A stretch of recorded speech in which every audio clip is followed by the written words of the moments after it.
মুহাম্মদ সাল্লাল্লাহু আলাইহি ওয়াসাল্লাম ইসলামের শেষ নবী এবং পৃথিবীতে আল্লাহর রাসূল হিসেবে প্রেরিত হন। তার জীবন এবং কর্মসমূহ শুধু মুসলিমদের জন্য নয়, সারা বিশ্বের মানবতার জন্য এক অমূল্য দৃষ্টান্ত। যদিও তার সম্পর্কে অনেক কিছু জানা গেছে, তবে কিছু চমকপ্রদ ও অজানা তথ্য আছে যা অনেকেই জানেন না। প্রথম প্রকাশিত বাণী। হজরত মুহাম্মদ সাল্লাল্লাহু আলাইহি ওয়াসাল্লাম যখন ৪০ বছর বয়সে প্রথম আল্লাহর পক্ষ থেকে প্রেরিত হন, তখন তিনি পাহাড়ে যান এবং সেখানে তার কাছে প্রথম ওহী নাজিল হয়। এই মুহূর্তটি ছিল অত্যন্ত স্মরণীয়, কারণ তা ছিল মানব জাতির জন্য এক নতুন যুগের সূচনা। নবী হিসেবে তার ভঙ্গি।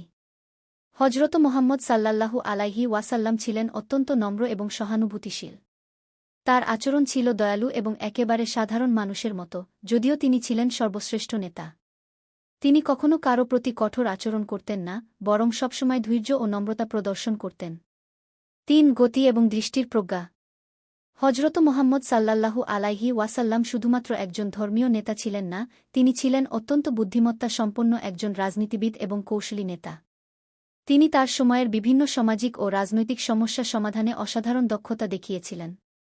তার অনেক সিদ্ধান্ত এখনও প্রাসঙ্গিক এবং বর্তমান সমাজে অনুসরণযোগ্য। সুন্দর বাচনভঙ্গি। একটি সময় ছিল যখন তার শত্রুরা তাকে নানা নামে কটাক্ষ করত, কিন্তু হজরত মুহাম্মদ সাল্লাল্লাহু আলাইহি ওয়াসাল্লাম কখনও উত্তেজিত হয়ে তাদের বিরুদ্ধে কিছু বলেননি। বরং তিনি তার সদর্থক আচরণ এবং বাচনভঙ্গির মাধ্যমে তাদের মন জয় করেছেন। তার জীবন ছিল সত্য, দয়া এবং পরিষ্কারতার একটি অম্লিন দৃষ্টান্ত। অদ্বিতীয় অবস্থা। হজরত মুহাম্মদ ছিলেন বিশ্বের একমাত্র ব্যক্তি, যিনি মৃত্যুর পরেও তার অনুসারীদের হৃদয়ে স্থান করে রেখেছেন।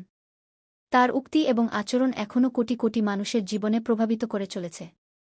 তার প্রতি ভালোবাসা এতটাই গভীর যে মুসলিমরা তার নাম উচ্চারণ করলেই হৃদয়ে এক আলাদা ভালোবাসা অনুভব করেন। হজরত মুহাম্মদ সাল্লাল্লাহু আলাইহি ওয়াসাল্লাম শুধু একটি ধর্মের প্রতিষ্ঠাতা ছিলেন না, বরং তিনি পুরো মানবজাতির জন্য এক অনবদ্য আদর্শ। তার জীবন এবং শিক্ষাগুলি আজও মানবজাতিকে সত্য, শান্তি এবং ভ্রাতৃত্বের দিকে পরিচালিত করছে।